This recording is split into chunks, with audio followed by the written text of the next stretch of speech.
At $200, a Super Nintendo setup costs twice as much as the old system.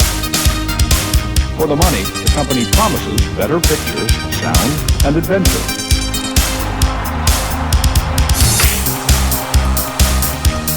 Now you're playing with power, superpower. You're the king, I tell you! The king! Only for Super NES.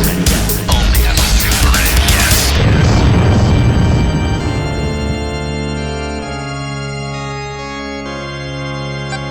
You're listening to the SNES podcast with your host, Soulblazer.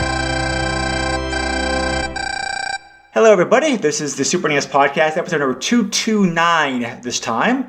I am Greg, joined by my faithful co-host, Joe. Hello. And we're once again very pleased and honored to have another guest host with us, as mentioned previously, like the past podcast. We're very welcome to have Sean back in the podcast.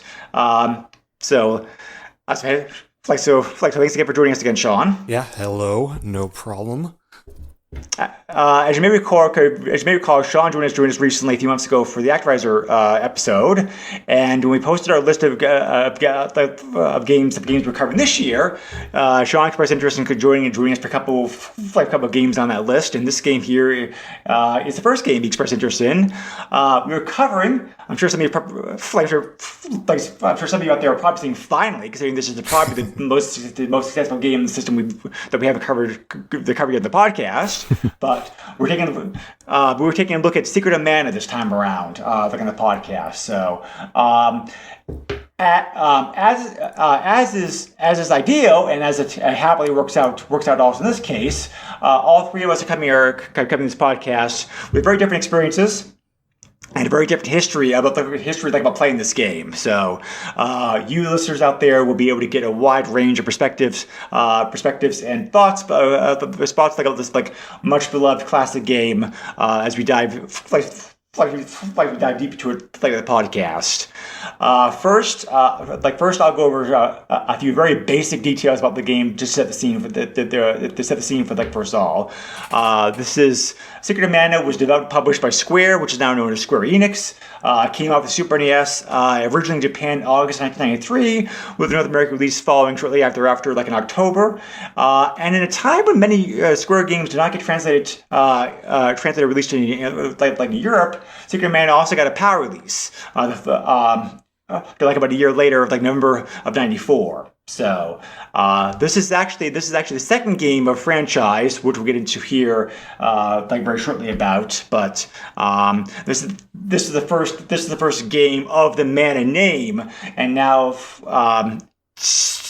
which got released in the West, and it's part of a franchise that we now know very loosely grouped together as the Mana franchise, which, if you count original games, spin-offs, remakes, and collections, has had a grand total of 17 games released in the franchise so far at this point. Since the first game the franchise came out back in 1991. So definitely one of those still alive and kicking franchises. For sure here, and Secret of Mana was really where a lot of people started the history of the franchise with, including Sean, because Sean, why don't you tell us, if you don't mind, set the scene, a little bit about your experience, background like this game, and what really stuck with you, about this years later.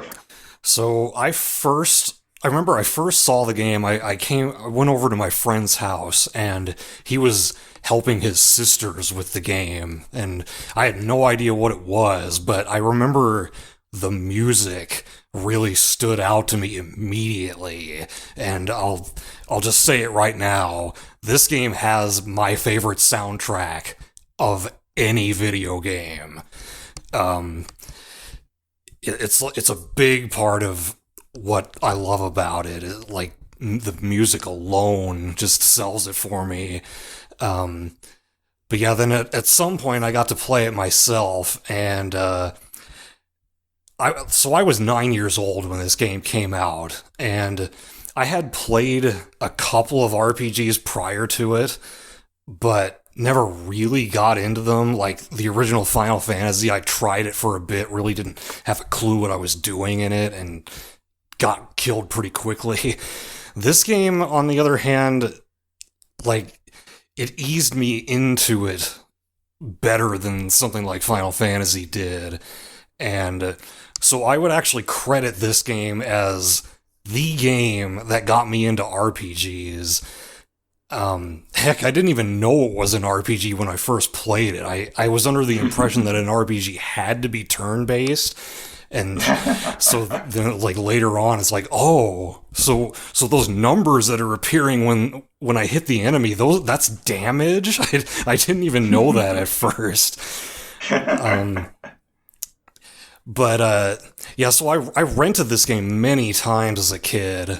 Never actually owned it on cartridge. And I'd often play through it and, like, get stuck at a certain point. And I had a tendency back then to just, like, if I got stuck in a game, I'd just start over. So I'd play, like, the beginning parts over and over again. But then, like, so many attempts later, I'd eventually get past the part I was stuck at. And there was something special about that back in those days, like getting to a new part of the game that I'd never seen before, or maybe I had seen it off of somebody else's save file, since, you know, when you rented games back then, you could play off of other people's save files. And so it's like, oh, wow, it's this desert part. I remember seeing this on a different save file before. I can't believe I'm finally this far. And yeah, even so, yeah, it was a struggle playing this as a kid, even though I still enjoyed the heck out of it. But I never beat it as a kid. It wasn't until probably I emulated it later on in life, and then I beat it then, from start to finish. So it's kind of been, it was like an ongoing journey for me to actually get to the end of this game. And I've still come back to it and beaten it several times since, because I have it on Wii Virtual Console now. Not that you can obtain it there anymore, but I have it. Yeah, I guess that's about it for, like, a synopsis of how I got into the game. Have you played any other games like in the Mana series? I have played the Japanese title Seiken Densetsu 3, which is now known as Trials of Mana in the West. Yep. My brother and I played that one together, but back then it was not available legally in the West, so we emulated that. I haven't played the remake of it. Okay, cool. Yeah, thank you. Yeah, my experience is probably like middle of the road as far as two of us went. I borrowed this game from a friend shortly after it came out, because I was 17, like when it came out, and so like I liked it, but even though I thought it was a good game, it was just like, there are other. The problem with the Super NES, there were so many great games. The bar was set so high that I just like, okay, that was fun, just like fun, and just returned to him, and that was it. I didn't think about this game, think about this game again like for many years. So it wasn't, going back and playing it again for the podcast was really only the second time I'd gone through the game. So, but I have played it. But I did play the first Mana game, which we know in the West of Final Fantasy Adventure. We'll talk about here like a bit when we get to the history somewhat. But I've not played it. I've only played bits and pieces like with the Mana game since then. So. And Joe, I think that if I remember correctly, you actually were the one who had no experience, like at all, with this game coming into this, correct? Yeah. So that's actually a really funny story. So I got the Secret of Mana, the Mana collection on the Switch. Collection of Mana, yeah. Yeah, I got that. I want to say like 2 years ago now, and literally started playing Final Fantasy Adventure, played it a little bit, really didn't click with me, and honestly never tried to play anything else on that compilation. So I've had it for like 2 years, never played it, and then you brought it up for the podcast, and I was like, well, I guess now I have a reason to play it. Also, it's one of those games that like I, pirated the, remaster along with Trials of Mana on my Vita. So I've had them even longer on my Vita and just never played them until this podcast. So my backlog is crazy. If anybody, no worse than mine. I was going to say, if anybody listens to the Radical Retro Roundup, you know about my 1,000 plus Steam library, which doesn't even touch what I have on like Xbox and physical media and everything else. So like my backlog is ridiculous. Like I still have to like go back through and play God of War 3. Like I played the first two, I beat them, never touched the third one, haven't touched anything since. So my backlog is ridiculous and legendary as well.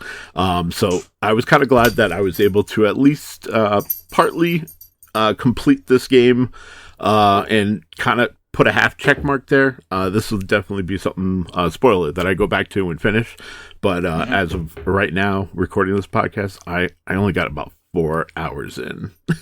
Okay, yep, that's fine. And you've not played like any other like Mana games you said before, also, right? Like nope, just the Final Fantasy okay. Adventures. And like I said, like I got pretty good into that. Probably a good two hours, something like that.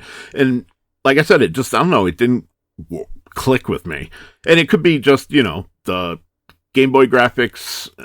Here I am 25 years later trying to play the game. You know what I mean? Well, you can't change that, but well, you get what I'm saying though. Yeah. So that's actually like one of the great things about the collection. But we'll get we'll get into that like in a moment. Yeah. So cool. Okay. All right. Yeah. So all right. So with that stage having been set, and like so you understand the perspective that all three of us are coming from here as far as as far as the game goes. This is the second game of its own in Japan. Like as the I'll try not to butcher this. My Japanese is terrible. As part of the Seiken Desatsu series, which translates to translate in English as Legend of the Sacred Sword. So it's not commonly, as I mentioned before, it's now just commonly known like the Mana franchise. So this is the second. Secret of Mana was the second game for the second game like that franchise. Square originally had planned this game way back in 1987 as being like a like being an ambitious RPG like the Famicom Disk System in Japan, but they eventually realized the project was too ambitious. They abandoned the idea, and kind of like some of the ideas, concepts ended up being reworked and finding a way like to Final Fantasy. But then, eventually, a few years later, since they still had the name trademarked, they slapped that name onto a new Game Boy project that they were doing. That got released in Japan as the first game of the franchise in 1991. But wanting to capitalize upon the success of Final Fantasy, the game was re-released, and when the game was released, I should probably more accurately say North America later on that year, it was named Final Fantasy Adventure to make it more known, quote unquote, to American video game players. Square did the same thing with the first three games, the Saga franchise. Those got released on the Game Boy in North America as Final Fantasy Legend. So this was not unheard of a company to do back in the day. So, and then curiously enough, that same game also got released in Europe as Mystic Quest. So, three very different names of the game depending upon where in the world you lived at. But So, like I said before, I really love Final Fantasy Adventure. I played the game when it was new. I thought it was a very interesting action RPG, and just like Secret of Mana is really just kind of like an improved version of that in many ways, because a lot of the same formula. The basic gameplay formula, how things work, was all taken over from that game with a few new additions to it. One of the things that makes Secret of Mana very unique, and which has been used in every Mana, pretty much every Mana game since then, it's the ring command system, where you can push a button to pause the action, and select appropriate action from that ring, a magic item, whatever. So. because Secret of Mana, like most games in the Mana series, like it's a real-time action RPG game, kind of similar to Zelda. Like it does have some Zelda vibes going with it. It's like a top-down game where you control like one character time directly, and you can you move around, attack with your sword, whatever, and then also push the button to bring up the ring command. The action RPG aspects of this game done before. The ring command system, however, was very new, and a lot of people praised it when the game came out. Because of that. The game is popular enough that the game is popular enough that more games followed. I should preface this by saying this is a very very very quick history about this game, the Mana franchise. If you want to learn more, I highly suggest there's several very good podcasts and YouTube videos out there which you can watch, which go into much more depth about the game, the franchise as a whole. That we can hopefully go into much more depth than we could ever possibly do in a simple a podcast here. So apologies to anybody out there who may be looking for a deep dive. I would certainly recommend to check out one of those. Anyway. This game was followed in 1995 by Trials of Mana, which was already mentioned. The third game in the franchise that never came out in the West officially, to the collection. And after that, a bunch of other games followed. There was one other main game in the franchise that came out. The fourth game in the franchise was Dawn of Mana in 2007, and that was the last time that a Mana game came out in the West, minus remakes and collections. Until later on this year, when the fifth game in the franchise, Visions of Mana, comes out. That was announced a few months ago, and a lot of people are very excited about that because the Mana franchise has definitely gained a lot of fans over the years. And this is, like I said, this is the first main franchise game to come out since 2007. So a lot of people are hoping Visions ends up being very very good game. So there were several spin-offs, mobile games, card games, etc. That those were all Japan only, and then so having several remakes and collections as already mentioned previously. So if you want to play Secret of Mana today, it's available in several forums. As Sean mentioned, the game was available on the Wii and the Wii U Virtual Console if you have access to those. The game is also included with the Super NES Classic Edition. If anybody out there has one, I have one, so let's have the game on there. Probably the best way to get the game these days is a collection of Mana, which is available on the Switch only, which came out in 2019. It includes slightly enhanced versions the first three Second Detsu games, Final Fantasy Adventure, Secret of Mana, and Trials of Mana, with save state features, better The first game is really the one that has graphical options. With 2 and 3, the only option you can pick from is full screen versus original, unfortunately. So, but yeah, the addition of save states and whatnot still make this a very very good collection. Collection for you. The collection was done, by the way. The collection was done by a company in Japan named M2. So, and M2 has a very good track record as far as porting older games. They're also studio responsible for all the Sega Ages games on the Switch.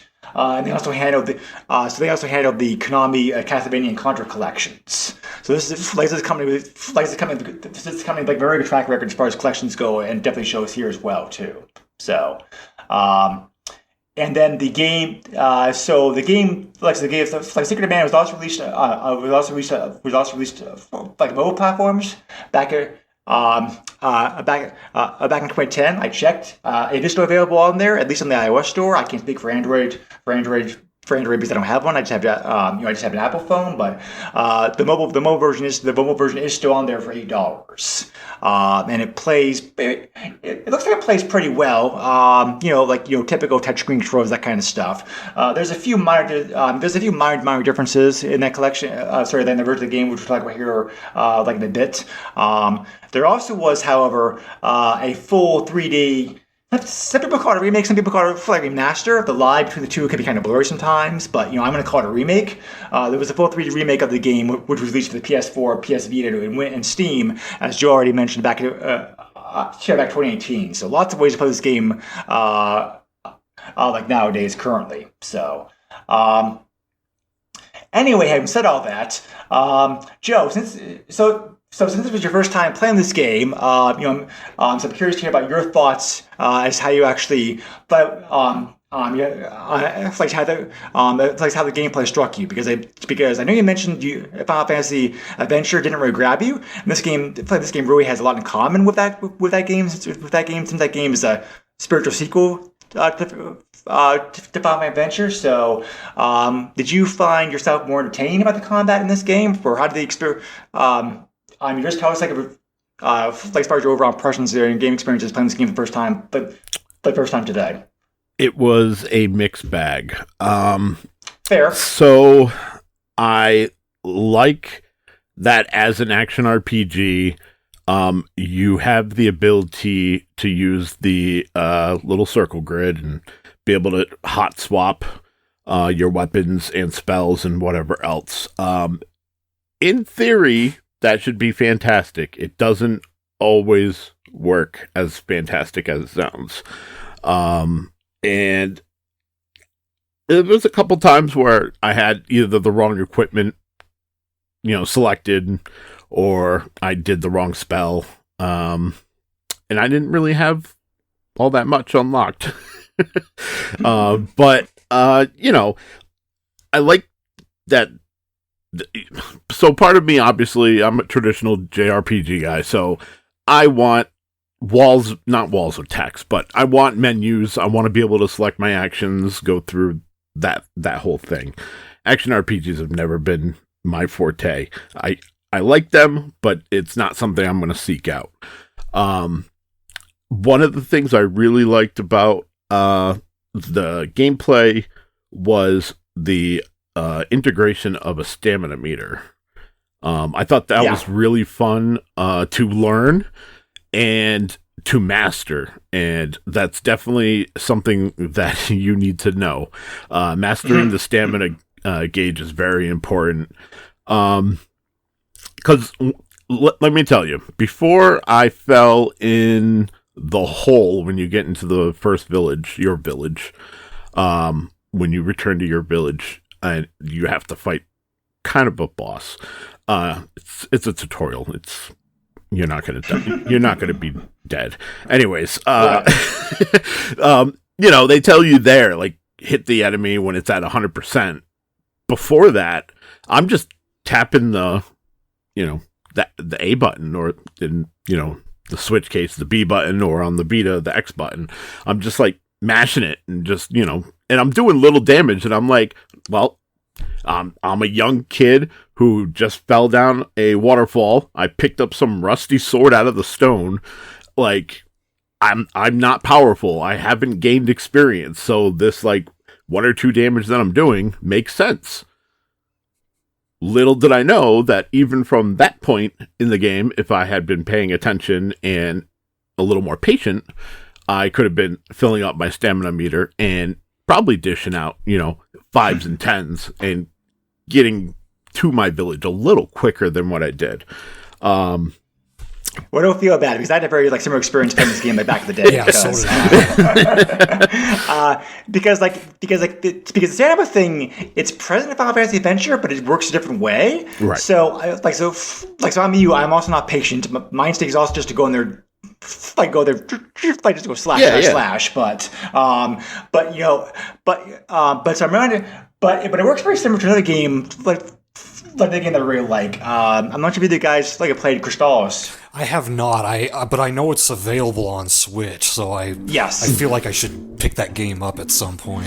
I really like it. Crystalis also uses that same be patient, let your power gauge fill up before you swing the sword thing with it. So, and I don't love that in games. I'd rather just just like push a button and be done with it. But having said that, the standard gauge does allow you to have some more flexibility with your flavor gameplay once you get used to it. So, I don't think the game telegraphs that very well. I think like modern gamers probably might, especially like nowadays, because modern games don't really do that really. Right. Really, not that I can think of at least. So, when it's more common back in the day, like I said, Cristal also did something similar to this, like the same, from almost the same time period. So, so that's just a long way of saying like the stand-up system. I definitely have like a mixed bag feelings about, because it's like it's good in some ways, bad in others. But and I just also want to bring up, because none of us are probably going to talk about it at all, but I just wanted to highlight that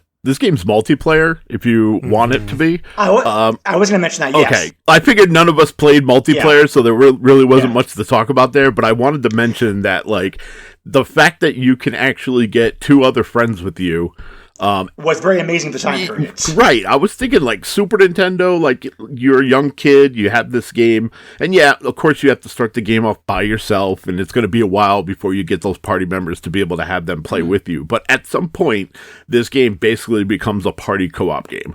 And that's kind of fun.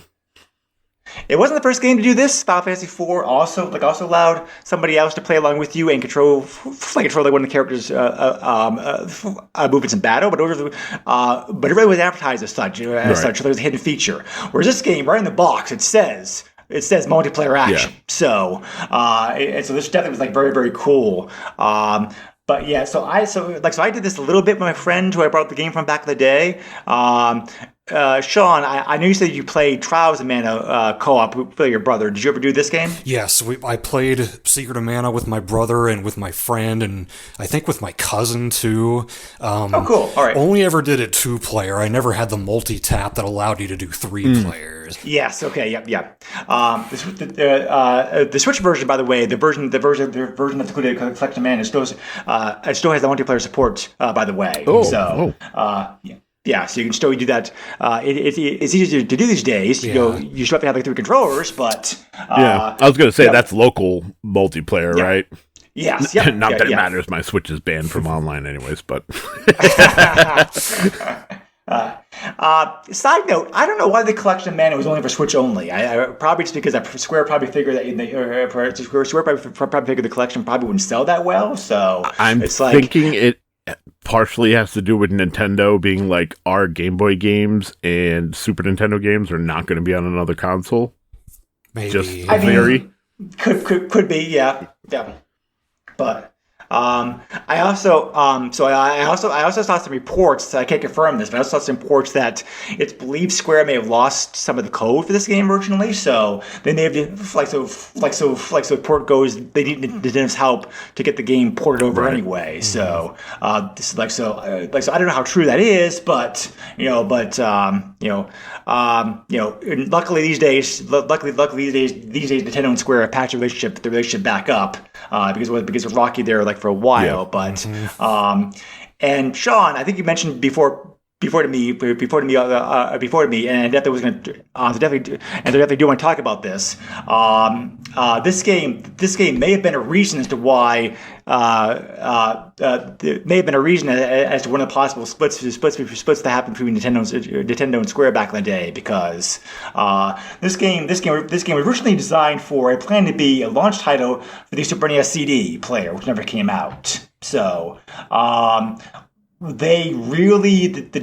devs really want to keep the game as CD required and put the game somewhere else, but because the partnership with Nintendo and pressure from the Square higher ups, the developers eventually told, no, we're making this a card only. You have to adapt to it. So a large amount of the game, up to 40% by some reports, had to be had to be chopped out to make the game fit onto the small card size. So this probably did not help things with probably did not help things between the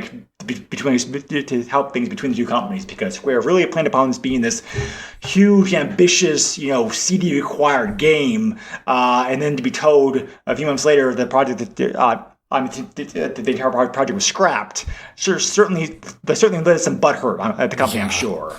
Yeah, this game's history is it's kind of tragic that it was caught in the crossfire of all that, and it's like who knows what kind of game we would have ended up with if it had managed to stay on the CD. Yeah, for sure. But before we move on too much, Sean, had you played games similar to this back in the day? And what do you think about playing this game now versus 30 years ago? Do you still think the gameplay is still as fun as you remember like it being back then, or do you think modern gamers might have seen frustrations and experiences that Joe had? So as far as games like this that I may have played before, I guess you made a comparison to Zelda before, so that's probably the most immediate thing that comes to my mind. Top-down, attack enemies with a sword, that kind of thing. And I think that's part of why this game drew me in when other RPGs prior didn't. Because, okay, I understand this kind of gameplay. I don't understand these menus and stuff, even though I'm fine with that kind of gameplay now. But back then, as a kid, it was a struggle for me. As far as how the game has aged, I do think that if you didn't play this game back in the day, you may have some issues with it. I remember I watched someone play it on Twitch who had never played the game before, and he was really having trouble just understanding a lot of things about it. And I get it now that I see someone, that I've seen someone do that. 'Cause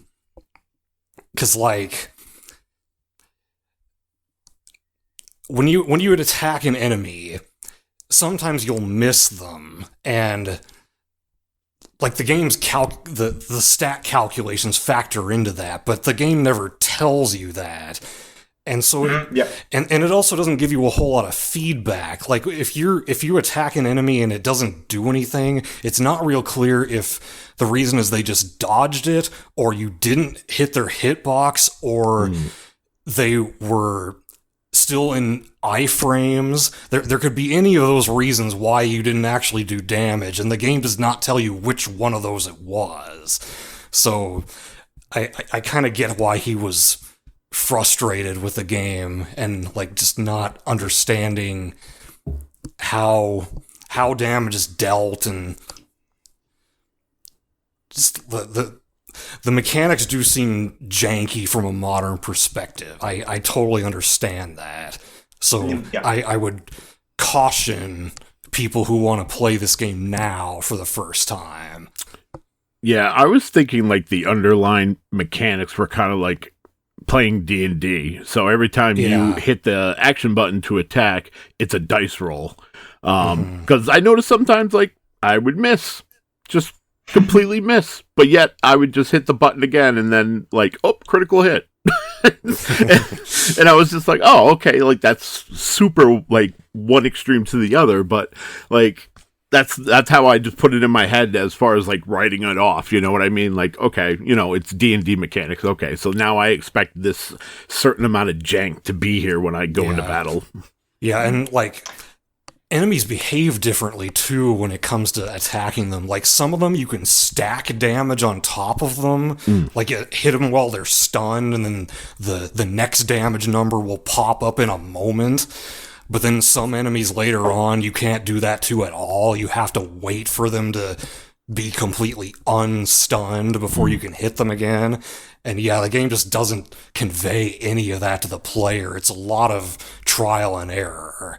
Yeah, definitely. I agree with all that. So I am pleasantly surprised that Joe actually ended up having some fun with this. Because I was afraid, based upon the stuff that Sean was just saying, that I think you're right. I think that I think this is a very hard game for 2024 for somebody without any experience with a mana game to pick up and play. So, if you have experience with a mana game, I think you're probably, doesn't have to be this one, but I think if you had any experience at all with the metagame, it's an easier transition for you. But still, yeah, there are definitely some things mechanics in this game that have not aged very well in the last 30 years or so. So I will say that because of the experience I had, if anyone hasn't played this game and is looking to try to play this game or has ambitions to play this game, play the remake/remaster, whatever you want to call it.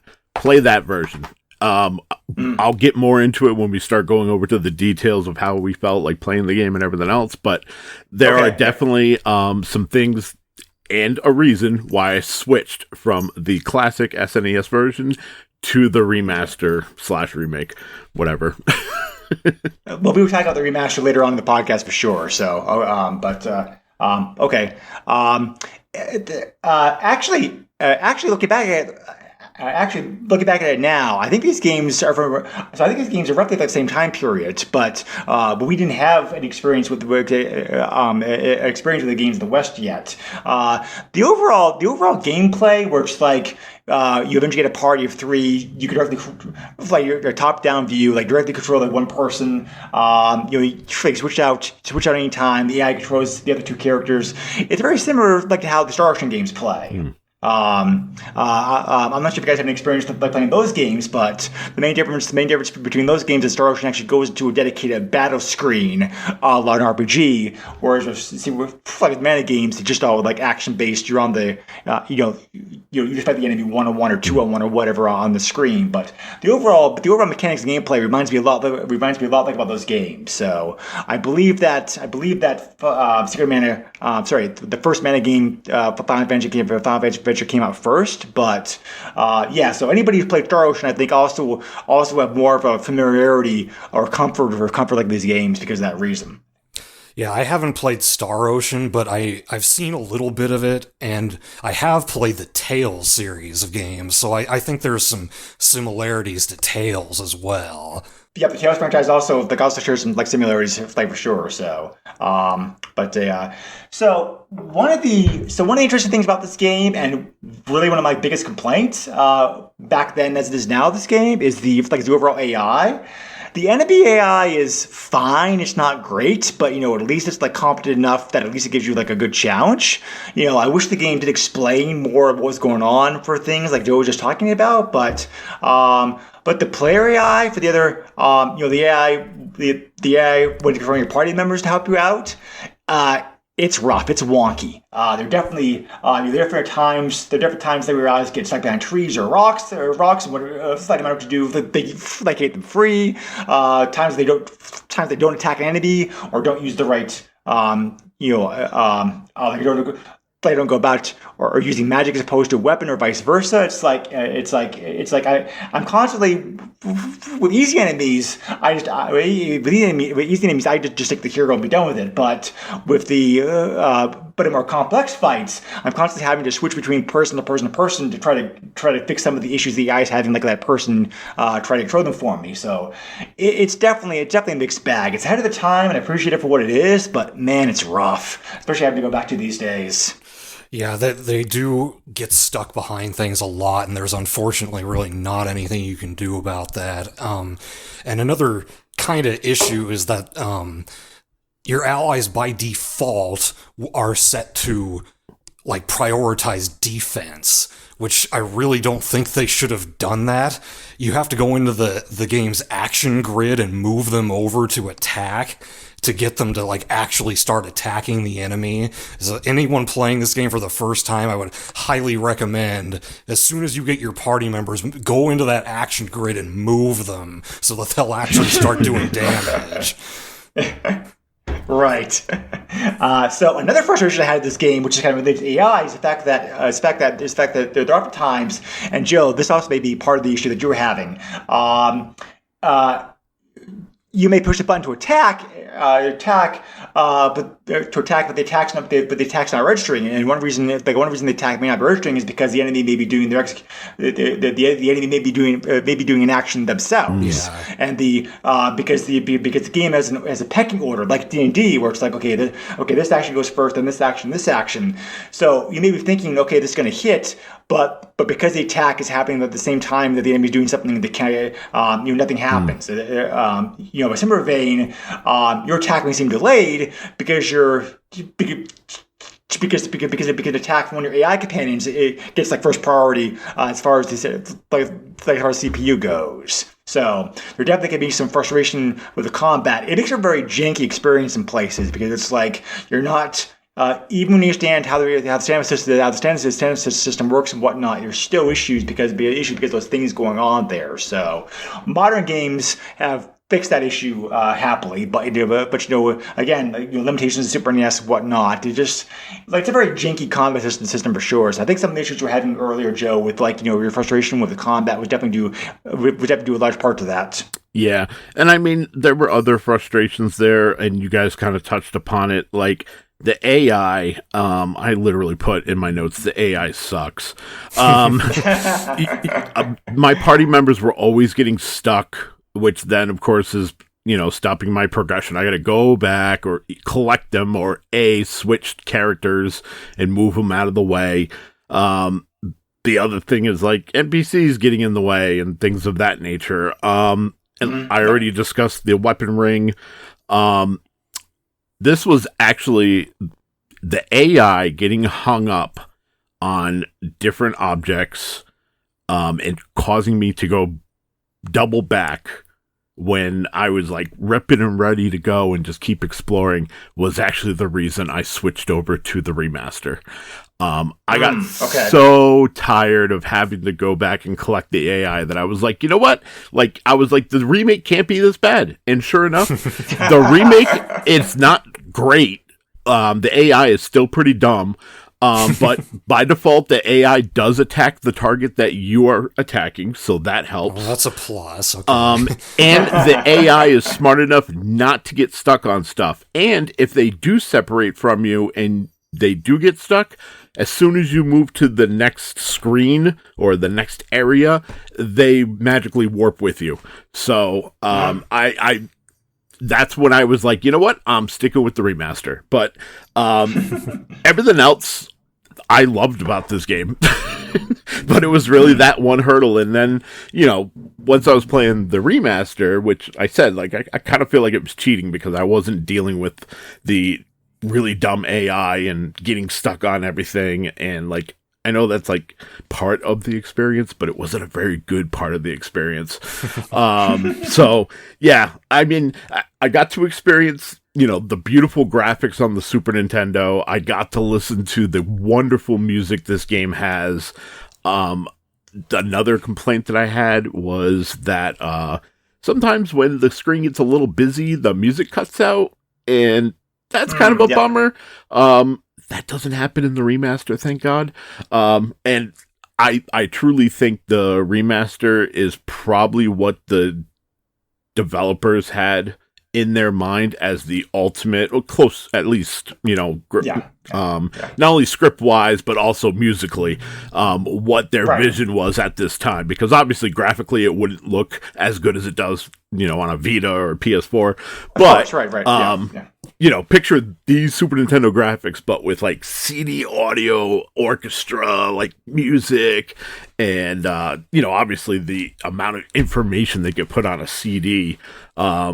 This probably would have been like a CD cartridge combo. I bet you. This would have been an incredible game to be able to use both of those medias to come together and form the game. Right. Yeah, for sure. That's why the developers fought so hard to keep the game on CD. But no, for sure. Those are all valid points. I can't argue with that. I won't talk about the remake a little bit here toward the end, but I think for me at least, I think the combat engine, while it is clunky, is not enough to sink the game. It's not enough to cause you put down and stop playing. No, not at all. Now for me, that I've experienced with the original game, so I know how it is. Having played the game before, deciding finally you had enough of this and want to go to the remake, I totally understand, because it's like what Sean was talking about earlier. This could be a very hard game for people nowadays to get into. But yeah, and that's the thing. It's not even the combat. I was okay with the combat. It was just like the AI just like getting stuck on things. Like that's like Yeah, I mean the combination of those two yeah. things. Sorry, I mean, like, you know, like that was the biggest thing. I'm like, oh, this is like programming 101. Like, how do you mess that up? Well, I mean, like, you know, AI was not very good back in those days. There were other games that also had AI companions. Yeah, you're correct. Yeah, and they all acted like very stupidly as well too. So, you know, I do agree. You know, that's where I think you and I differ a little bit. For me, that bad AI wasn't enough to cause me to stop playing the game. So, you know, it did. But having said that, I totally understand, and and appreciate where you're coming from. Sean, I know you've already said a little bit about this. What's your thoughts, about the issues that Joe and I Flavors are talking about? So I do want to touch upon the music issue, how it cuts out when things are going on in the game, and this is another thing that's unfortunately a victim of the fact that it had to get put on cartridge, because they developed this soundtrack for a CD game, and the Super Nintendo unfortunately just didn't have enough sound channels to manage both the music and the sound effects at the same time. But that's also why the music is so good, because they made use of all those channels to create this just like symphonic experience. Right. Yeah, so the AI, that's it. It's an issue. There's really no two ways about that. What else specifically did you want me to touch upon? So, would you agree that somebody like, would you agree that most people you think trying to play this game today for the first time would have the kind of same experience with Joe and get frustrated by the combat system, like by the AI? Oh yeah, because like I mentioned earlier, I saw that happen myself when I watched someone play it on Twitch for the first time, and yeah, he did actually finish the game somehow, but he left a sour taste in his mouth. Yeah. Well, let me also ask you, Sean, then, because you and I have experience playing this game back in the day. For me, even though for me, these limitations grate on me more now than they did back then. But it wasn't enough. But it wasn't enough for me to stop playing the game. It wasn't enough for me to diminish my enjoyment of it. It's like, you know, because I had experience with and tolerated this back in the day, I still was able to power through it despite those problems. Like, do you feel the same way? Yeah, I mean, I played it over and over again, despite getting stuck at parts and restarting the game. I didn't stop. I just kept at it, and the gameplay did not. Really, the gameplay was a benefit for me just because it was real time and I understood it better than a turn-based game. Sure. The jankiness, I'm sure I noticed it as a kid, but it didn't really bother me. It bothers me a little more nowadays, but I'm so used to the game now that I can just play it and it's not really a problem for me. Even though I recognize that it is flawed, it's just like, okay, this is how the game is, and I'm going to keep playing it anyway. Right, yeah. There are, by the way, besides the music issue, there are numerous bugs and issues with this game. Probably, partly because it's very rushed release in the West. This has been all those bugs, by the way, has made it like a favorite for viewers to run because you can break this game in some severe ways. I might as well just say this now since we're on the topic. Regular full 100% playthroughs of this game on YouTube run about anywhere from those videos average anywhere from 11 to 12 hours. But people have done speedruns of this game where it's like the full glitchless run is 3 minutes, 3 hours and 57 minutes. Wow. Or if you use all those bugs to break the game, people have people have speedrun the game in like an hour, like 40 minutes. Jeez. So they're definitely because of its bugs and issues, this definitely the favorite game for speedrunners to play over the years. So. And speaking about that rush release, the Square really wanted to get this game out in time for Christmas 1993. So not only was the game hurriedly ported over to the West, which resulted in some of the bugs and issues that present in the game, the translation script of this game is very notorious because the fact that Square used the same person who translated like a bunch of other games, Ted Woosley, to translate this game. However, he was given 3 days to do the whole translation. Yeah, that's nothing. Yeah, it was unfair to him. Yes. To this day, Ted says it was a difficult project he ever worked on, but was killed him. So, to make matters worse, the script was not given to him in a very coherent manner. It was presented to him kind of like in disordered disorganized groups. So we had to take time to spice it all together, figure out what was going on, where, whatnot, or whatever. So because a lot of people complained back in the day about the script, how bad it seemed, and knowing now what what happened back then, I get it, because this guy really did not disregard. This guy really was given a possible project, did the best he could with it. So, and then again, another issue was the same issue we had with always Japanese to English. English takes up more space. There wasn't space in the cart for it. Part of the script had to be you cut out to make room in the cart. There were numerous problems in the script. So, all that said, the story for this game, while it's not original, definitely not original. I mean, how many times have you heard the whole, empire trying to take over the world, evil magic, bad things, etc., thing? While it's not a very original story, it is well told. Despite the butchered script and the time period that came out in. So. I really give both the original Japanese writers and also Ted a lot of credit for for trying to get a good story into this game despite the issues. The developers said the original Japanese script is much darker. Tried a very darker story. And parts of it had to be cut behind. The other part of the story had to be modified, presumably at Nintendo's behest. To make the game more within the code of conduct for release in the U.S. By the time. So, did you ever did you mind the story or script back in the day, Sean? Did you like it, or did you notice the same issues that I did as far as what was going on here with this thing? Back in the day, I wouldn't have known a difference. It just I ate up the story that it gave me, and I was fine with that. I never would have even realized that so much of it was missing.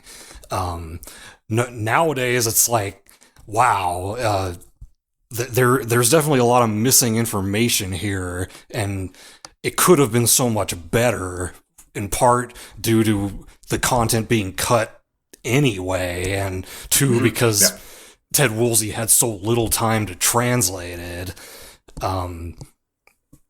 But I think despite the challenges from multiple directions in this game, that they actually put out a fun written script. Ted Woolsey, I'm a fan of his work in all the Squaresoft games that he worked on over the years. Even though his translations are not necessarily by the book, I think he adds a lot of flavor to the text. Just an example, one of my favorite lines from the game is when in the sand ship, when the girl gets taken away, and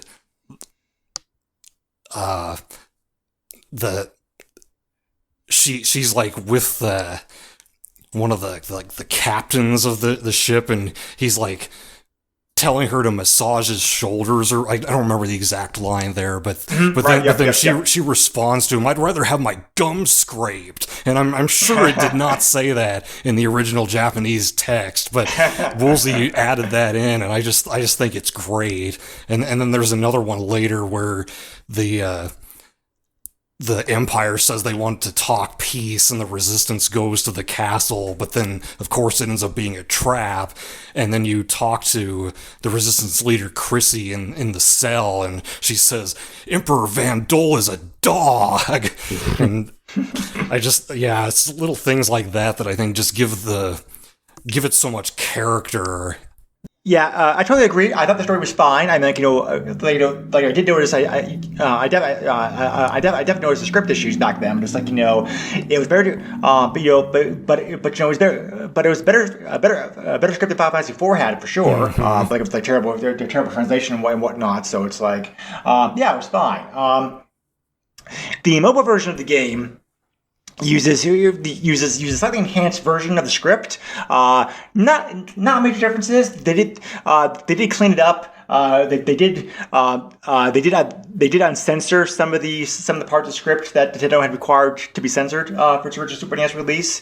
You actually see references like killing and death in that version of the script, for example. But beyond that, it's not all that different.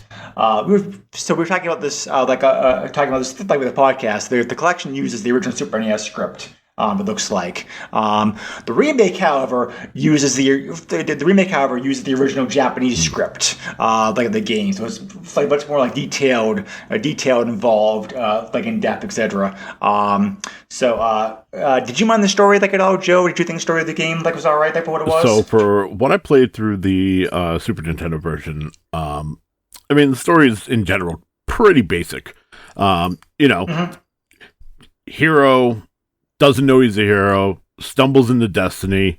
He must quest to get stronger, eventually returns to his village triumphant. World is saved. In the little bit of time I played it, even with the regular Super Nintendo version and the remaster, I felt like there was not enough character development. There was definitely more character development in the remaster, but even then, that version is kind of brought down by the voice acting. They just sound kind of zombie-like and not really into the project. But yeah, I don't know, by the time I got the Thanatos, I was just like, oh, okay, generic bad guy, cool. And I was there for it. And like I said, I'll go back and I'm going to finish this game. But, it really hasn't had anything at least Final Fantasy IV. Now, keep in mind, I was playing the remaster, the Pixel remaster. That had some moments where I felt something, you know what I mean? And that took me for a ride. And this one, I just felt like it was all hinged on the gameplay. And if you weren't digging the gameplay, I didn't think the story was strong enough to keep you there. Yeah, that's fair. I think it's true for a lot of Super NES games, for sure. Like I said before, the story's definitely not original. I think the story is fine for what it is, though. I also agree with Sean when he said the character development, while it may not be there, the actual lines and stuff the characters speak, what they actually do, and how they change in the game, is there enough to keep you interested? So, I do think. So while the story may not be great, I think that I think the story for what it is, it's perfectly fine.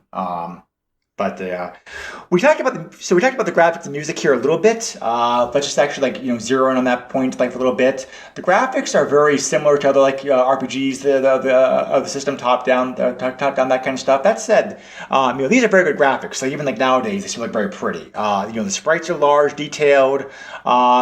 The game looks cartoonish without crossing a line, I think, if that makes sense. As many eye-popping colors, good variety of locations, whatever. The only location I really didn't care for all that much graphically, was the Mana Fortress toward the end of the game. That all seems very, that place. They all seem very bland and similar to me. But most of the actual stages that you go through are very, very bright, colorful, like very well done graphics. These graphics were gorgeous back then. They're still gorgeous now. So the music, as Sean already mentioned, is a very good soundtrack. This was composed by Hiroki Kikuta, his very first game, by the way, who's also gone on to write music for several other Mana games as well also. And he was trying to come up with a soundtrack that was similar to but distinct enough from Final Fantasy as to be very had its own definite definition of a game that people were supposed to associate the music for, and he succeeded. I don't think this music is not my top soundtrack like it is for Sean, but it definitely is up there. Again, the Super NES has so many great games for it. It's a little bit unfair to this game, but the music of this game is definitely very, very good. There's some very memorable songs in here. It's a very for the first time ever. It's a very rich, ambitious, beautifully sounding soundtrack that really fits the stages and characters that the songs are connected to in many ways. Most of the Mana music I think is very good. Final Fantasy Adventure also had some bangers in it too. So, but I think the soundtrack is definitely a highlight this game for sure. Yeah, 100% agreed. And I've read that Hiroki Kikuta was actually inspired by his travels to exotic places like Fiji, and that's why we get a soundtrack full of these songs that sometimes they sound very tribal with the percussion, or sometimes they just sound very ethereal and otherworldly, and just the whole package is something that we don't typically listen to on a day-to-day basis. It really stands out, in my opinion. The game also had a lot of music, 44 different tracks. So yeah, and considering it's not as long as a Final Fantasy game, that's pretty impressive. Yeah, it is exactly. So it's and like I said before, Sean. Actually, I'm sorry. I think it was Joe who said this. I would have been very curious to hear what the original CD version of the soundtrack sounded like, because this is this good. Can you imagine the CD version? Yeah, would have been like. But I need to mention this a little bit, Joe. But do you want to expand upon your impressions about the graphics and music? Yeah, I mean, as I touched upon earlier, that this game is gorgeous. I think the graphics are great. I love the sprite work, especially the bosses that you encounter. Bosses are huge sprites. They're well detailed. They're downright menacing, especially if you don't know the stamina system and you just mashing away a button. They're going to kick your butt. Yeah, I mean, it's colorful. Everything about this, graphically, it puts a giant smile on my face. This is great. And then you couple that with the music, which I wouldn't go as far as Sean and say that it's the greatest thing on the Super Nintendo, but also I wouldn't go, as far as to say, well, there's other RPGs you should listen to the music for. I think it's great. It serves its purpose. It takes you on the journey. It accompanies that journey, and I imagine that when it's all said and done, it's a wonderful experience wrapped up in a bowl. Not a bowl. Jeez. Well, that works too. So. It's a bowl of fun. Yeah, I definitely agree with all of that. Like I said before, I think that the bar in Super NES is set so high for RPGs because it's there's so many good games on there and good soundtracks too. It's so it's anywhere else, this game definitely a top 5 as far as the soundtrack goes. It's but still, it's a great soundtrack. I definitely agree with that. What's your favorite piece? If you can just pick one piece, Sean. So actually, it's probably the title of the song is called "Into the Thick of It." It's just the song that you hear during a lot of the early game grassland areas. Okay, all right, yep. That is a great piece. he did not have to go so hard on a piece that is for just basic grassland areas. But man, every time I listen to that song, it's like it transports me, basically. And that's what I'm talking about. Like that track alone, especially in that early game, that makes you want to keep going. You know what I mean? Yeah. It's motivating. And like you said, he didn't have to go that hard. And just imagine, like, if this was a CD cartridge combo, as we have alluded that it possibly could have been, like, imagine how much harder that track would have been. Mm-hmm. Yep, definitely agree with all that. So, like, I think that's most of the gameplay points here. Before you move on, can I just say one more thing about the graphics? Oh, sure. Yeah. Flying around on Flammy is amazing. Yes. Seeing the Mode 7 world below you and with the sky in the distance, like, the first time I saw that, there was nothing like it, basically. I know there were plenty of other Mode 7 games on the Super Nintendo, but I don't know, there was something really special about that, specifically, flying around with the world below you, and it's like you're just free to go in all directions. Yeah. Yeah. That's actually like a great point, because the fast travel system, fast travel system in this game, like, is pretty fun, because before you get that, your main way traveling around continents is to get yourself stuck to a candy shop. It's which is just like going funny. like, you cannot pay me enough to do that. I'm like, no siree, I'm not doing that. So it's like, that's pretty, it's pretty like great and comical at the same time. Later many games also incorporate a similar thing. I like try out the cannon, that's pretty. Yeah, great. That was one of the things I wanted to bring up before we moved on, was the Cannon Brothers. Yeah. I love that element of the game. And I mean, they were smart. Like, it's an action RPG, so there should be fast traveling. And it's great that they did it in this way. I thought it was great on the Super Nintendo version because you get that Mode 7 and everything. It's just as good on the remaster. They don't really, it does like a fade thing where you don't really see them fly through the air, and they just kind of like plop on the ground when they land. But they do like a little rolling animation as they come onto the ground and whatnot. And the other thing that none of us touched on that I wanted to touch on before we move forward is I thought this game had a great variety of weapons. Yeah, the weapons are fun. Mm-hmm. And I love... the weapons are very good. And also, like, this system had been seen before in Final Fantasy, but as you use your weapon and as you use magic spells, it levels it up and it gets more powerful. So obviously you want to try to be as versatile as possible and get those up. Different magic spells are stronger against certain enemies. Bosses are weak to certain magic. So that's one way that it helps you.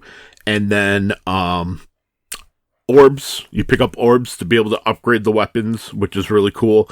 Yep. And that's probably the big thing that I actually liked most about this game is if I wanted to, I could go to the different towns, stop in the shops, buy some armor, buy some candy, literally buy some candy, or or I could just say, you know what? I don't need to go to the store because I already went to this one store. I got gear. I'm pretty strong, and you don't have to hunt for the best weapon. You got the orbs. The orbs help upgrade your weapon, and then, of course, as you use it, it gets more powerful. I pretty much stuck with the sword. I really didn't need to change it much. I had Randy had the sword. Prim had, I think she had a bow, or she had I gave her the spear. And then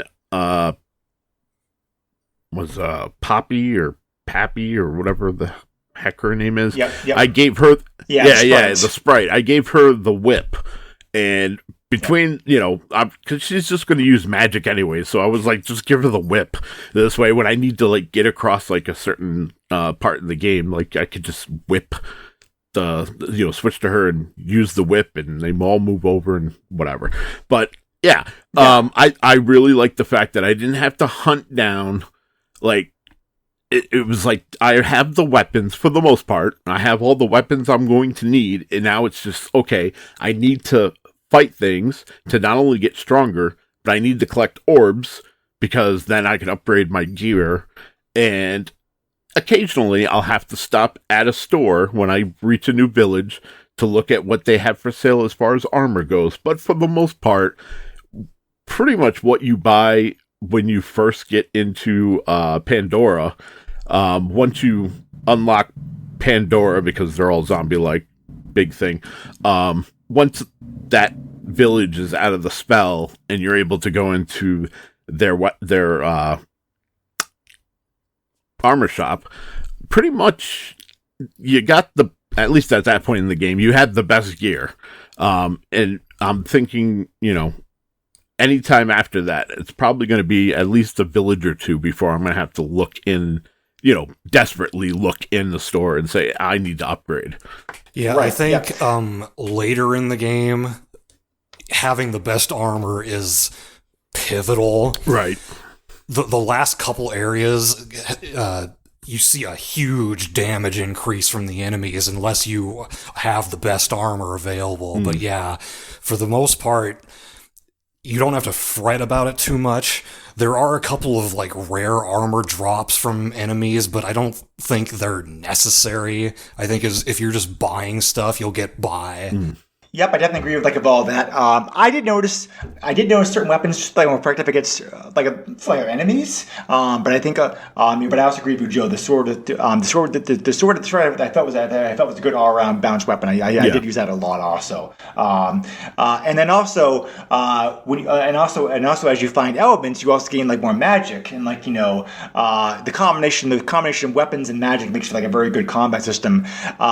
Plus, also the fact that because of the innovative ring system, it's pretty easy. It's pretty easy to switch between them. Be tagging weapons, open the ring menu, pick a spell, have the spell be used, go back to attacking the weapon again. So, it all makes for a very seamless. And a pretty smooth gaming experience, which helps to counteract the bad AI and some of the frustrations that you can have with trying to deal with enemies whatnot. So, I also want to mention real quickly about the names. The Japanese version of the game had names. The three names that Joe just mentioned. When the game came over in the West, however, that was one of the things that was cut from it. You had to name all the three characters, the three characters yourself. Later versions of the game for iOS and the remake go back to using default names. So, I know you said a little bit about the weapon system, Sean. Anything you want to add on to that? So one thing I think is really cool about it is that as you level up your weapons, you can charge them up farther and unleash a stronger attack. And each one of those charge levels has its own attack animation. So they've programmed 8 different charge attacks for each weapon. So there's a ton of attack animations in this game. And then the spells also, their animations change as you level them up. So it really feels like you're getting stronger in terms of both weapons and magic as you're going through the game. It's not just the numbers that are increasing, but they actually look flashier when you use them. Mm-hmm. Yeah, which is a very nice effect too. So, overall difficulty, I thought this game was fairly easy. Back in the day, I thought the same thing. I think the same thing here. As long as you're taking the time and effort to upgrade your weapons and armor, as Chief was mentioning, there's some bosses that can give you a hard time for sure. And some of the some of the places you go into are definitely confusing. The original game came with a map, which was very, very helpful. I definitely recommend having a map handy playing this because some of these places it's very easy to get lost in, but the overall game, I thought was fairly easy for an action RPG. Easier than Zelda at least. Because as far as the actual combat and game experience went, do you guys feel the same way? Back in the day, well, I I struggled with it. As I mentioned, I restarted the game many times. Nowadays, I definitely have a much better handle on it. I do think there's a pretty significant difficulty spike early on with the spiky tiger boss, because you still don't, you don't have magic yet at that point. Right. And he's like hopping up to these ledges that you can only hit him with the bow from, and he's spinning all around the place, and you can't really get out of his way a lot of the time, and his fire breath attack keeps you stunned and continuously damages you. And so, like, for that fight, I always make sure that I have the best armor on everybody, and I've got 4 candies and 4 chocolates and 4 cups of wishes, so that I have, like, I am as prepared as I can be for that fight. But after that point, it's generally not so bad. There is one late game boss, Egagropolon, which I've had some bad experiences with. I won't go into too much detail about it, but let's just say he was spamming magic way faster than he should have been able to in one case. And then the final boss, it's not that bad when you know what you're doing and you've leveled up your magic enough. If you haven't, that fight can actually be a real pain. And something that I didn't know about that fight for many years is that the amount of damage that you do to the mana beast is determined by all of the hero's weapon levels and experience toward his next level with each of them. It's kind of weird that they made it that way, but like, if you've only been using the sword with him the entire game, then you're gonna do like pitiful damage to him, whereas if you've leveled up all your weapons, then you'll cut through him like butter. It's very strange, but now that I know that, like, it makes that fight go so much more smoothly for me. Yeah, I always kept my weapons upgraded, like all of them, so I didn't have that issue. But I definitely can understand like where it's coming from. So, I have to agree with you. I totally agree with you about those bosses that you mentioned. Those can be like some very difficult things. The bosses I think overall are some of the most difficult things in this game, especially more so because your party members are not as helpful in those fights as you would like prefer them to be either. So that also tends to add to your frustration. That's why I'm always switching between the three of them to get them to do things that I want them to do. So because for some of the bosses, I think that's kind of like a critical thing as far as as far as that goes. So I think generally with the bosses, if they have a weakness, and most of them do, and you have the ability to exploit that weakness, and you just spam that element on them, then you can beat them pretty easily. But then sometimes you run into a boss who either doesn't have a weakness or can cast wall to protect themselves, and that's when the game tends to get a little bit harder, in my opinion. Yeah. No, I agree with that. Yeah. So, Joe, I know that you didn't play this version of the game for too long, but what was your overall feelings like as far as the difficulty? I mean, I thought the difficulty was fine. I agree with Sean. The spiky tiger is like a huge difficulty spike that I was not expecting. Thankfully, I got through it. But I got through it because I was smart and had grinded my butt off, had a bunch of, money, and basically maxed out anything that could heal me, as well as cups of wishes and everything else. So it was like I was continuously healing, and if I somehow missed someone and they died, I had at least a couple wishes to bring them back. I even had a couple barrels, which, let me tell you, I get why the barrel is an item and it can help, but for the most part, the barrel is useless. Yeah, I don't ever use the barrel. Like, I thought it would be good for, like, boss fights, because it's like, oh, someone's, like, weak, so throw them in a barrel, they'll be protected for X amount of time, it'll give me enough time to, build up magic points to be able to cast a heal or whatever, but, yeah, it just never worked strategically for me. Yeah, that makes sense. I mean, there is at least the game does allow a little bit flexibility in trial and error as far as as far as that goes. Like Sean said, you find the weakness of the boss is critical, but there are ways to brute force your way through boss fights too as well if you can't find it. So the game does give you some flexibility as far as that goes at least. I think that's most of the major things we talked about here. Before I go on to things like like reviews and the remake and to and like temporary thoughts. Anything else like about the game itself that you would like to talk about? Not really. I think we've covered a lot. Yeah. Yep. Okay.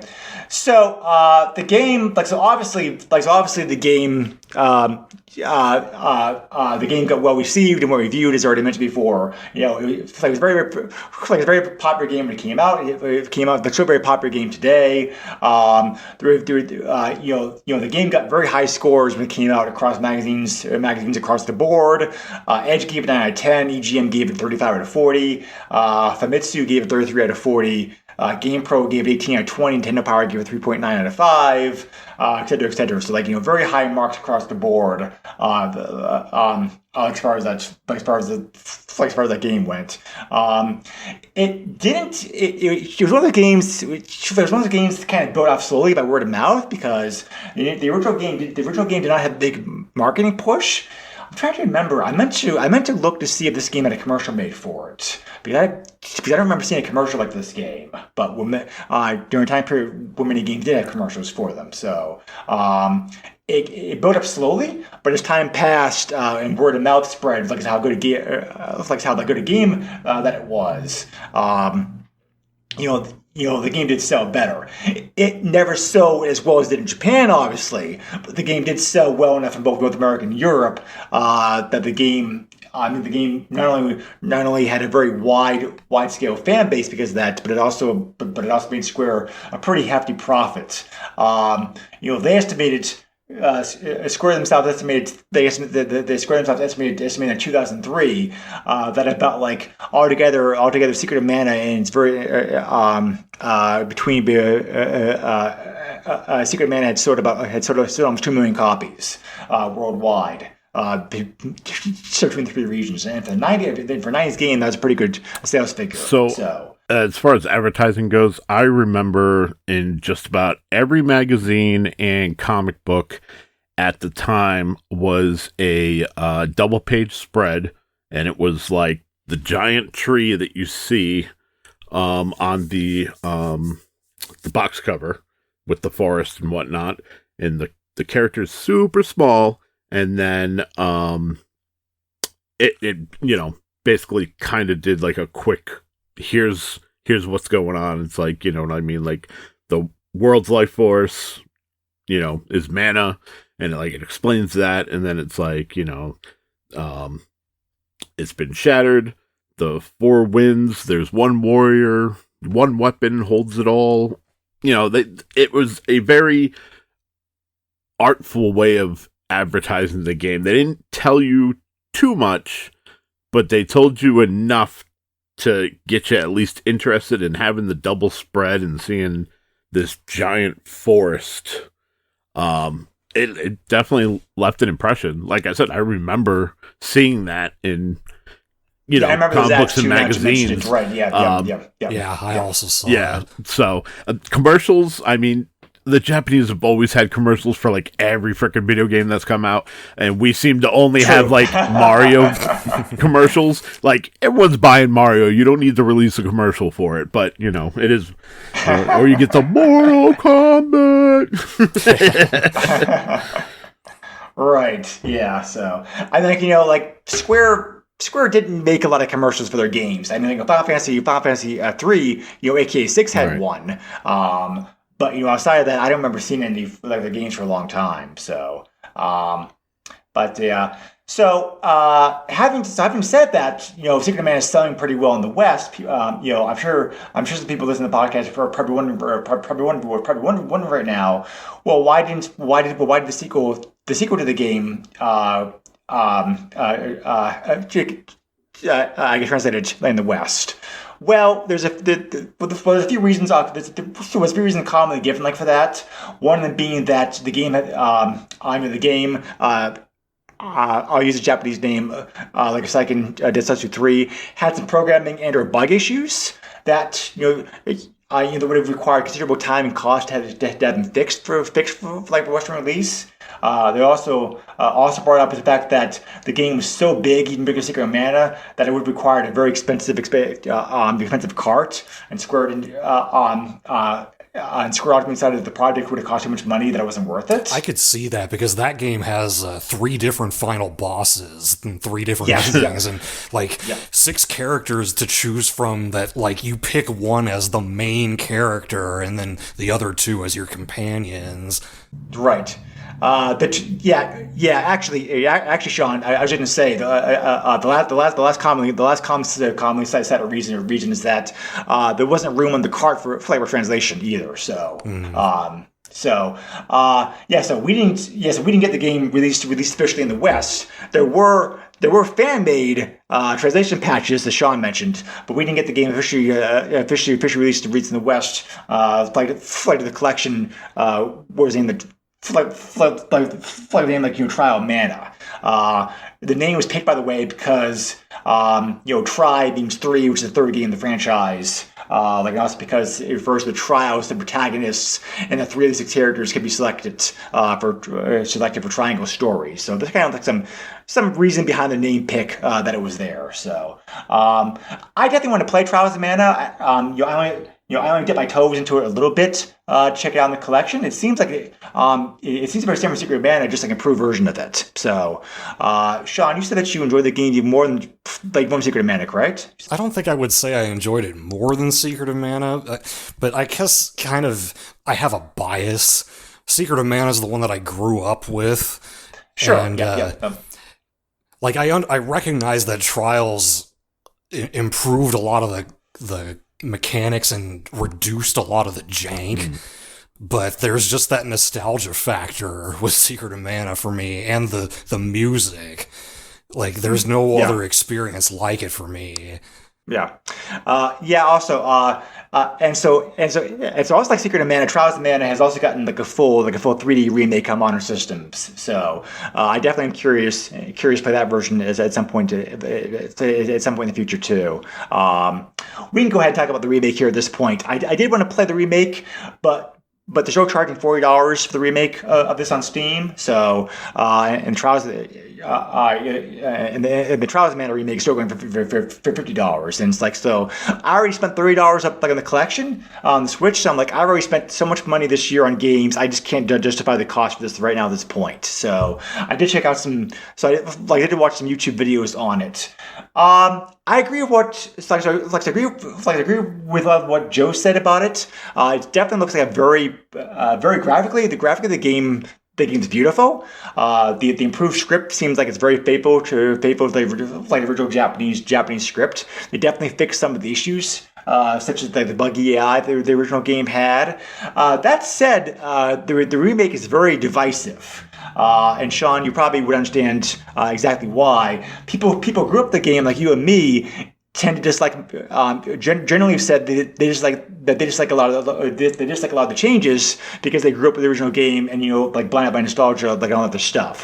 Whereas people from Joe's perspective, who've never played the game before in the first place, love the game and the fact that it's a very approachable, very easy to play game, to modern gamers. So I guess your experience with the remake will kind of depend upon where you're coming from.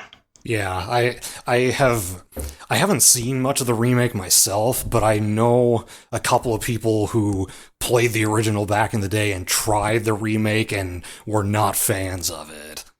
Yeah, whereas Joe said he prefers the remake of prefers the remake over the first remake of the game over the original game too. So, but.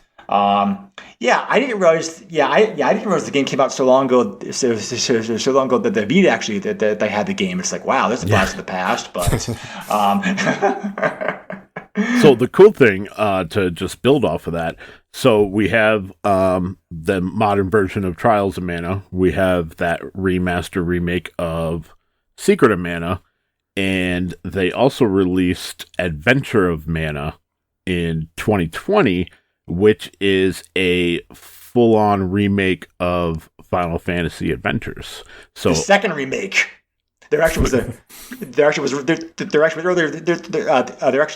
remake, like the game like on the GBA. Oh, okay. So a second remake, but yeah. So now you can play all of them in glorious 1080p, if you would like. I don't know what they're going for on the PS4 store, but I do know that they're all available on the Vita or PS4. I don't know if all of them are available on Steam or not. Well, I know the remakes for like like I said, like I know the remakes for the remakes of Secret and Trial like are on there. I don't know about the other games, but I didn't enjoy the remakes the remakes of Final Fantasy Adventure as much as the original game for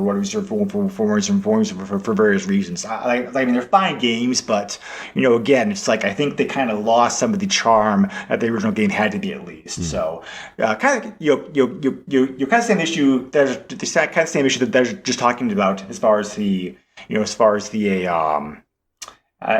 remake of Secret of Mana goes. Right. So, Sean, are you interested in playing the remake of Secret of Mana like at some point? I kind of feel like I don't need to. That's fair.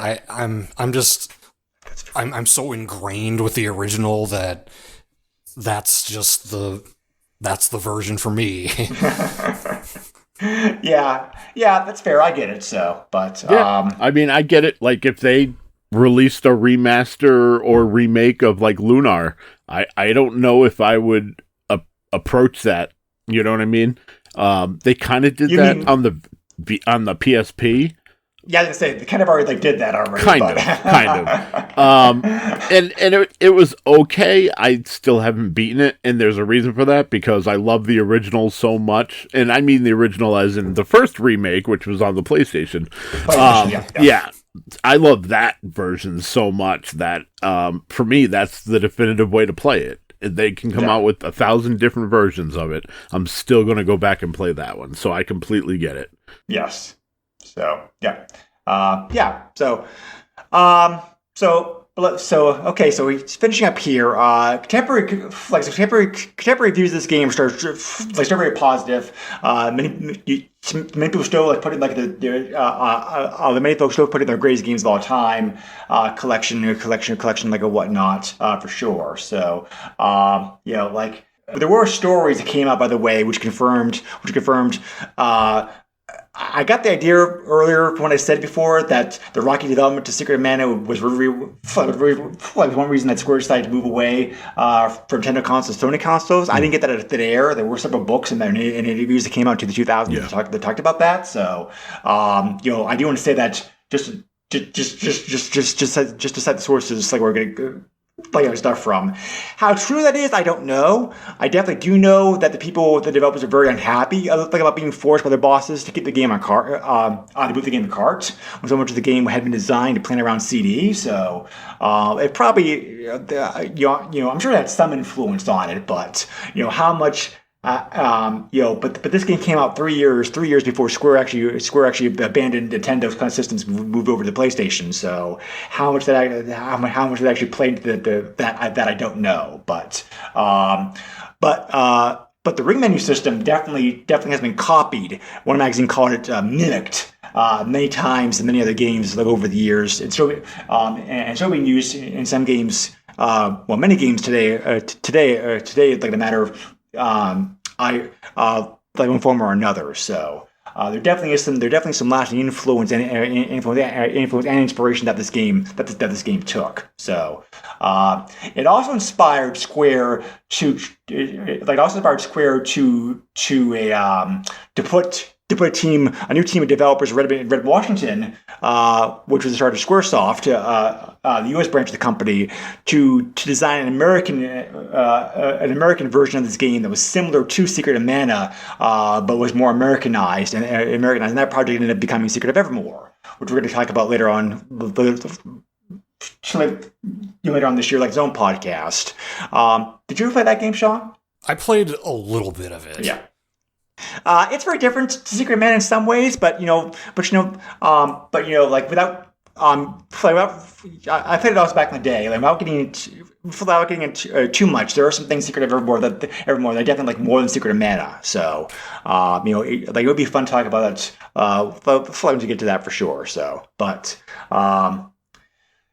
anyway, so let me also just finish up with final thoughts. Something else I also saw when researching this game. Minor opinions about this game and whatnot. Many people do love this game. Especially folks who grew up with it back in the day. It's also very commonly said, and I'm curious to hear your thoughts about this. Your thoughts about this as well, Sean and Joe. It's also very commonly said. It seems, and this opinion seems to be most often reflected by people who did not grow up this game back in the day, but played it more in recent years. That they think the game is overrated. They think that they think this game really is not as great as people have made it out to be because of nostalgia. So I definitely see both sides of that argument, because it's I do think this game, while good, is not not amazing. I definitely do think some of it. I definitely do agree that some of the hype of this game may be built up a little bit too much. I'm sure you heard all of the hype for this game before you playing it, Joe. So I'm curious to hear your take about this whole is it really still a good, still really a great game today versus this is terribly overhyped. So coming to this game as a new gamer, I'm curious to hear your thoughts about that. Yeah, so I mean, I think any game that is older and has the mystique as Secret of Mana does, in my opinion, all those games are overhyped. All of them. Because you will never be able to beat the power of nostalgia. Period. End of story. As far as whether I think this game holds up as the masterpiece that some people hold it to, I personally don't feel that way. But also, I understand why people do hold it to that standard. Again, I'm a Genesis kid. So I lived with the mystique of what the Super Nintendo was, what was being done on the Super Nintendo, and I could not obtain that. That was something I could see from afar, but I couldn't touch it. Yeah, I guess the closest game that came on Genesis to Secret of Mana was Crusaders of Cantry, but that still has some very remarkable differences to it, and that game did not sell very well at all. So yeah. That's one of the most expensive games on the system these days, by the way. So just a side note, but I totally get that. So yeah, so I enjoyed it, and like I said, I didn't get it relatively very far. Actually, I was looking at a strategy guide right before we recorded, and I realized I'm probably about a quarter of the way through the game. So sounds about right. So I still got a little bit to go.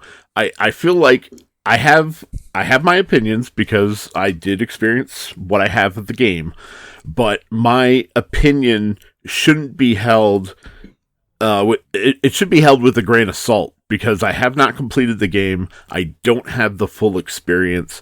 So yes, I have some gripes. I have some issues, but for the most part, 98% of this game is fantastic. And I highly recommend it, whether you play the Super Nintendo version or you really should play the remaster. Then absolutely you should check this game out. Okay, yep, that's fair. A good argument. So, Sean, what do you think? How well does this game hold up to you today? And well, I'm pretty much on the opposite side of Joe here. I grew up loving it. I still love it, but I understand why people nowadays may not think it stands up to the hype. But yeah, for me, it's a very personal game.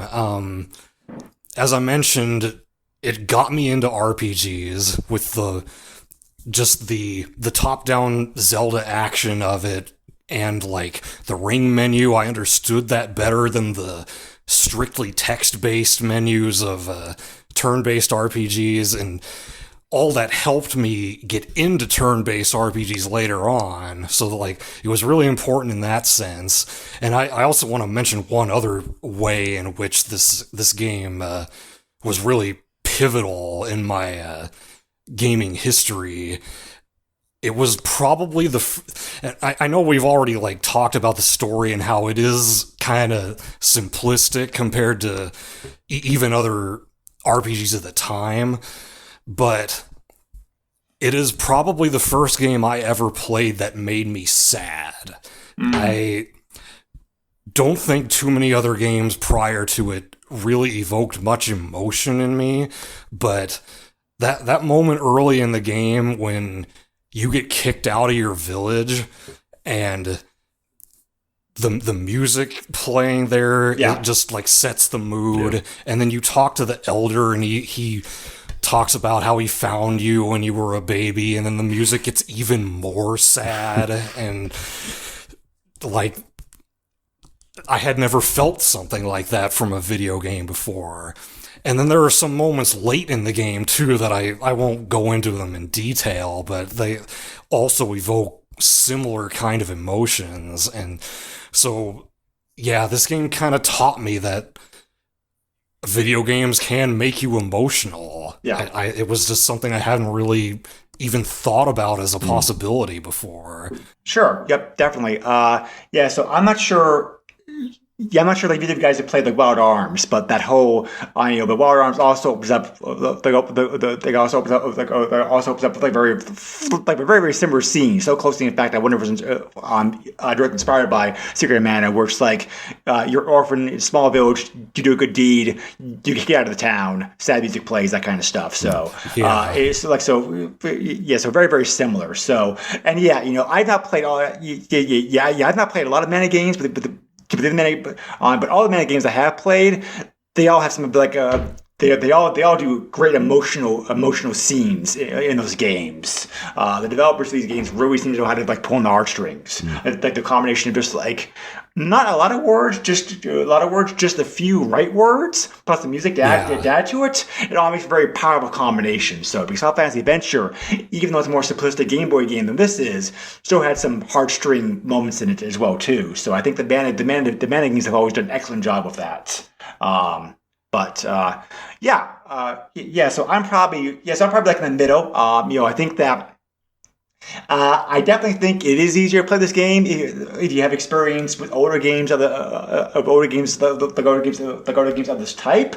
I think a modern gamer can approach this from first perspective, but they would have some frustrations and difficulties for sure. So whether or not you play the Super NES version or the remake, I think for me at least comes down to your own personal perspective and who you are as a person, what your experience with as a video gamer and with games of this type of in the past. I don't think you can go wrong playing the remake. The remake may have issues, but no game is perfect. And I think that that from what I've seen of it, and from what Joe has talked about, I think the remake does polish off the rough edges for somebody coming to this game or this series like the first time. So I'm definitely curious to play the fourth game in the franchise, which I think was a what was the fourth game? The fourth game in the series called? I think it was called like Dawn of Mana, which I totally missed. That was a PS2 game only, it looks like. So I'll have to emulate that. And you play this game. I wasn't really excited about Visions of Mana when it was announced, but now that I have a mana whistle wetted again per se, I definitely am curious. I'm definitely curious to play the game that comes out later on this year. It will not be a day one buy for me, but I definitely will keep an eye out for it and probably pick it up when it goes on sale. So because I'm curious what people say about it when it comes out. Yeah. Because I think if they can keep the same classic great gameplay that Mana has with modern gameplay features, it should be like a great game.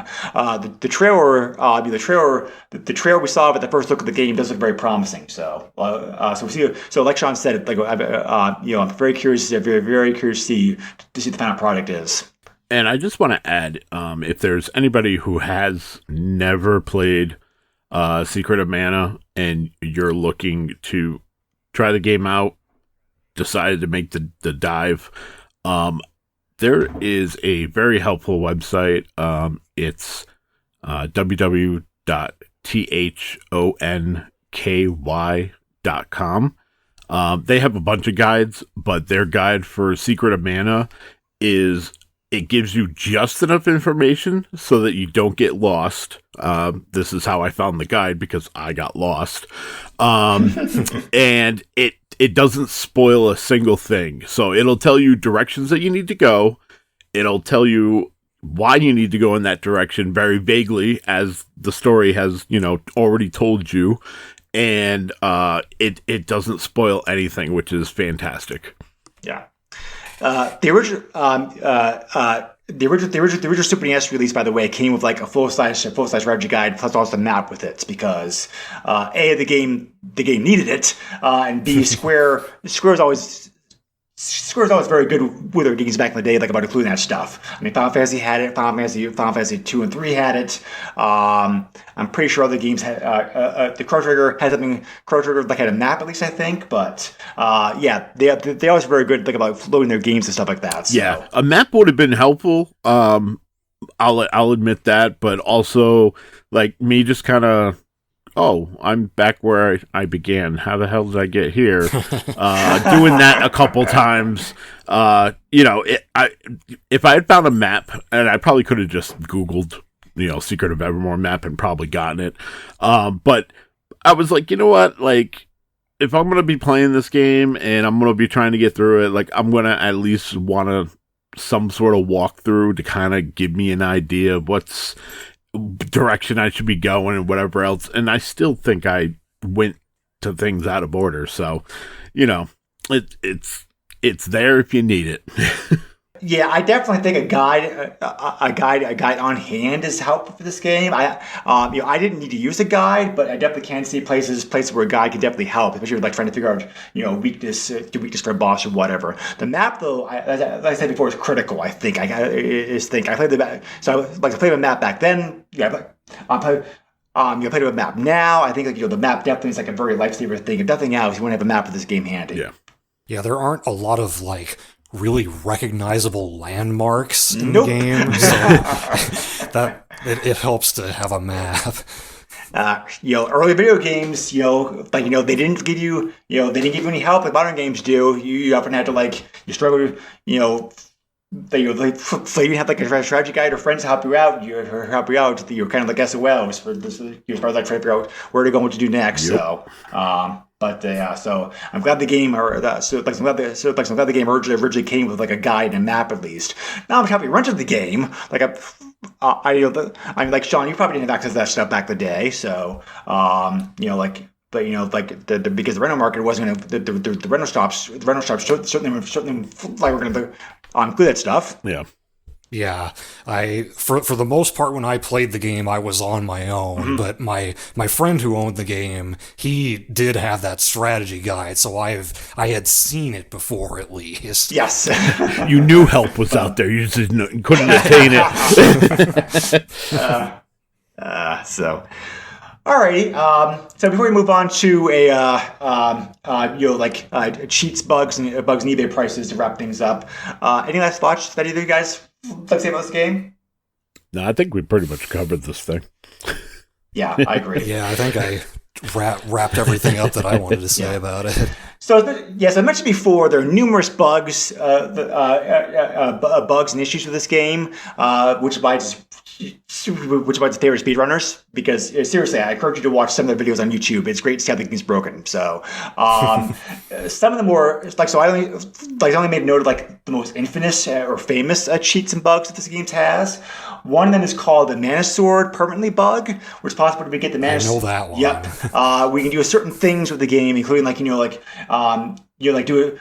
soft resets for 5 seconds or whatever. There's an exact process to follow with this. Why it works, I don't know. I had to look online to see if there's like a deep guide explaining why it works. But anyway, it's possible. It's possible to do this. To get the Mana Sword permanently and very early in the game when we're supposed to have it. So That's a huge help. Really? Okay. Other big cheats in the game, you can avoid magic attacks like using like a pygmy hammer, aka Moogle Belt. Oh. Yep. The power version of the game has a way to be able to disarm traps and chests. That's only present in that version of the game. And it's a way to force your way back into Portal's village, which is the village that you get exiled from at the start of the game. I've heard of that one. Yeah. So, spoiler: don't do that. So don't do that early in the game. You need to have the dragon before you can to lead the village. Once you force it back, force your way back into it. So be warned about that. There's also Easter egg. There's also Easter egg you can do of a code that shows you the developer's name. By the way, real quick, the developer of this game, Nasser. I'm not sure how to say his, I'm not sure how to say his name correctly, but like Middle Eastern, I think it's like Nasser Flagadowi. Very famous programmer in Japan. He's worked on numerous games over the years. So, very skilled developer. So, like this game, definitely a top notch. You had a top notch staff behind it. Experienced programmers, experienced producers, and a first time music guy. He really, as we already mentioned, he really hammered a home run like the soundtrack. So. I think one of the reasons the game turned out as well as did it is because Square has such an experienced staff working, experienced staff working on this game. It definitely shows. So definitely. Yeah, like even though it's tragic that we lost 40% of the game or whatever, it's a miracle that it still ended up as good as it did. Right. Exactly. Yep. For this. So this game obviously is very popular still even today. There's tons of copies available. There's tons of copies of this game available on eBay if you want to buy one. 182 copies of the game I found on eBay. They searched recently. 241 copies of the game that sold recently. Because this game's so popular, the prices of the game held up pretty well over the years. Because it's such a classic game, so these prices are a bit higher than you see for your average Super NES game. Which is why I was a bit surprised. I guess hindsight, I should be surprised that repos of the game do exist. They all have they all use different labels, so at least you can recognize. These other ones I saw on eBay all are different labels, so it's very easy to recognize which one's a repo versus like original copies. The sellers selling the repos also mentioned that they used to translate ROM of the game, which has improved English like script of the game as well too. So to care about that. That's something to look something to look into as well also. That same version of the game is of course floating around online as raw. I'm just saying if you want to have it in physical form, these people have done that for you already. The repos sell card only. These prices all include shipping, by the way. Repos of the game were selling from $21.50 to $27, like 50 cents. So, carts only in this game, original authentic carts, have sold anywhere wildly ranging prices. Have sold anywhere from $28 to $76, depending on condition. And CIB copies of the game also wildly ranging. It depends upon condition and completeness. The most beat up basic cart manual box combination I found sold for $81.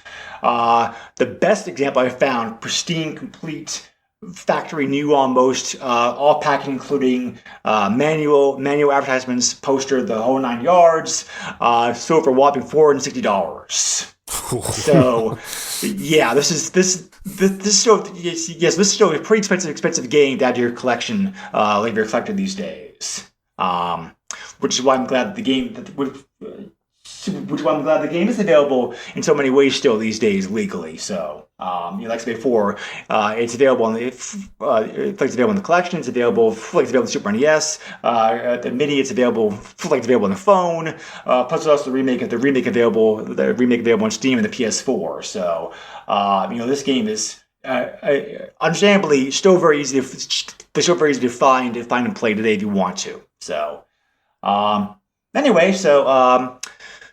we have to finally have that taken care of. That's probably, like I said before, this is probably the most famous game still left on our list of games we hadn't covered yet.